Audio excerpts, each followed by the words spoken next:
From the Oklahoman newsroom, this is an OU update. I'm Jenny Carlson here with OU beat writer Ryan Aber. Ryan, it is Texas week. Sooners heading south to face the Longhorns on Saturday.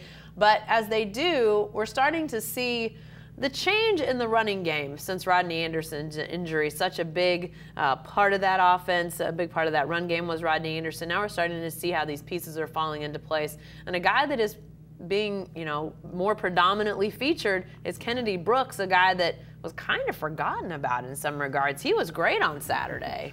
Yeah, he was. When Rodney Anderson was out there, Kennedy Brooks didn't have a whole lot of room. T.J. Pledger wound up being that fourth running back, and they had Rodney Anderson and Trey Sermon, Marcellus Sutton, and then the two youngsters there, Brooks and Pledger, fighting for just any scraps of carries. But with Rodney Anderson out for the year, with Marcellus Sutton still banged up, Kennedy Brooks got a chance to prove himself on Saturday against Baylor and did a really, really good job and showed why Jay Boulware and Lincoln Riley have been really high on him for a long time. What is it about him that, maybe gives him a chance to play a little bit more? I mean, you look at some of the T.J. Pledger, for example, or Marcellus Sutton. They're kind of smaller guys, yeah. Not that they're not talented, but smaller guys. I mean, kind of walk us through as it relates to these guys and where Brooks sort of falls and what he can bring to the table for those running backs. Yeah, Kennedy Brooks is sort of a power guy, has a lot of speed, but has the physical makeup to withstand contact. He's a guy who grew up idolizing Adrian Peterson.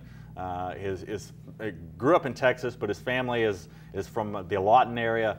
OU fans, all of them, and he grew up wanting to be like Adrian Peterson. He's not that kind of back, don't get me wrong, but he's got the power and the speed, a nice combination, something that Oklahoma's missed a little bit since Rodney Anderson went down. We get to know these guys a little bit, and Kennedy Brooks, kind of a fun story. I mean, obviously, him emerging is a fun story on the field, but he's got some interesting backstories too, right, Ryan? Yeah, he likes to play chess, and doesn't just like to play it, he's really good at it. It started out from his sort of competitive fire. Started playing with a teammate early in high school or late in middle school, and the teammate would just crush him over and over and over. And Kennedy Brooks decided he didn't want that to be how his chess career ended, so he learned to play. He said he finally beat his teammate, and the guy was not too happy about it. But that's just sort of the way Kennedy Brooks is, and it said it helps him on the football field, because in chess you've got to think 2, 3, 4 moves ahead, and not just focus on what you're doing in front of you.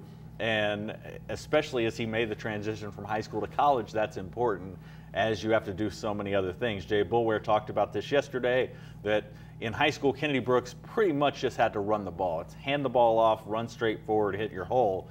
Now you've got to be able to block, you've got to be able to do all of the other things that keep you on the field at the Division I level, and he says that chess helps him do that. All right, well, we'll see if Kennedy Brooks can replicate what we saw on Saturday. It was 8 carries, 107 yards, 2 touchdowns. The Longhorns have been warned. We'll see how they prepare. Again, it's been a long time since Texas has given up much rushing. Season opener a year ago, the last time they gave up more than 200 yards on the ground. All right, we'll see how the Sooners fare against that Texas defense. 11 o'clock kick down in Dallas at the State Fair, and if you're staying at home to watch, Fox is where that game will be. Be sure to stay with the best coverage team anywhere at newsok.com and every day in the Oklahoman.